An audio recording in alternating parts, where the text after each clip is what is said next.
وده اسمه احتيال واسمه زنا ولا يصلح ابدا، وما بني على باطل فهو باطل. انا واحده شريفه، الناس بتلومني اني اتجوزت 4 مرات، طب ما في فنانين تانيين اتجوزوا 13 مره ومحدش اتكلم عليهم، وانا مش محتاجه راجل يصرف عليا، ومفيش راجل يتجوز عليا. من الفن وصداقه يسرا والهام شاهين للبرامج الدينيه ثم المشاكل الاجتماعية. بحب التمثيل وبعتز بأعمالي زي أبو حنيفة النعمان والإمام عبد الحليم محمود ومسلسل الإمام الشافعي. ميار الببلاوي واسمها الحقيقي منال محمد توفيق. بعد ما تصدرت الفنانة ميار الببلاوي محركات البحث في جوجل وبقت ترند السوشيال ميديا بسبب لايف هجمت فيه على الشيخ الأزهري محمد أبو بكر.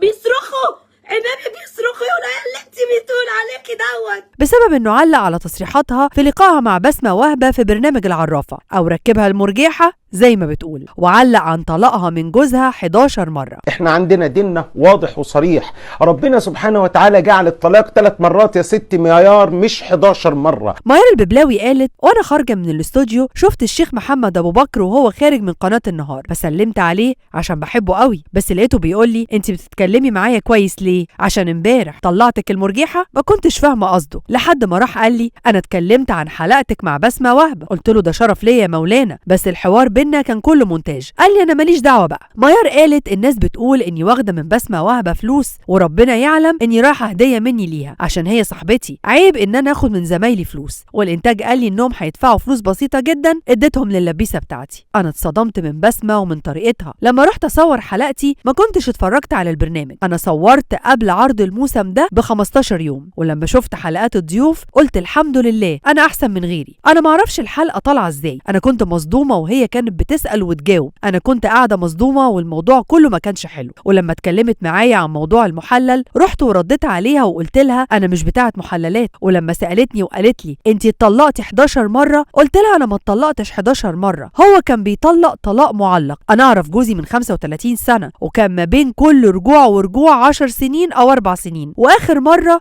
رجعنا بعد 12 سنه، بس خلال فتره انفصالنا اتجوزت وخلفت واتطلقت كذا مره. الناس كلها بتهاجمني وتلومني اني اتجوزت 4 مرات. في فنانين تانيين طلعوا وقالوا انهم اتجوزوا 13 مرة. هو انا لازم اكمل مع واحد كان طمعان فيا عشان كلام الناس؟ وكل واحد اتجوزه يقولي انه انفصل عن مراته، وبعد الجواز يقولي انه رجع لمراته اول ما اتجوزنا، ويحطني قدام الامر الواقع. انا مش عايزه ابقى زوجه تانية. وواحد منهم كان مخبي عليا انه اصغر مني ب10 سنين، واكتشفت لما كنا عند المأذون، وما عرفتش اقول لناس لا. بعد كده ما قدرتش اعيش مع واحد اصغر مني. ما حدش يقدر يلومني في جوازي او طلاقي. عيب لما يبقى شيخ كبير ويقولي انت بتقضي مع راجل يومين. انا ست معايا دكتوراه في الخطاب الديني واعلاميه بقالي 22 سنه. ميار قبل ما تكون اعلاميه كانت ممثلة، واتخرجت من كلية الآداب قسم الدراسات اليونانية، وبدأت مسيرتها الفنية موديل إعلانات، وبعدين اتنقلت للسينما والتلفزيون، واشتغلت كمان في مسرح التلفزيون والمسلسلات كانت سبب كبير في انتشار ميار، وعملت مسلسلات كتير زي مجرى العيون وليل العنكبوت. بعدها قررت تعتزل وتلبس الحجاب وتبعد عن الساحة الفنية، وبعد فترة فاجأتنا ورجعت لكن بشكل مختلف وبحجاب شبابي في برامج المسابقات الدينية، ومنها لأعمال تلفزيونية كتير. بعدها رجعت للدراما والمسلسلات، وعملت مسلسل أبو حنيفة النعمان والإمام عبد الحليم محمود والإمام الشافعي. شاركونا آرائكم في التعليقات عن الموقف اللي حصل بين الشيخ أبو بكر عن ميار الببلاوي، وما تنسوش تدعمونا بالشير واللايك والسبسكرايب على قناتنا على اليوتيوب.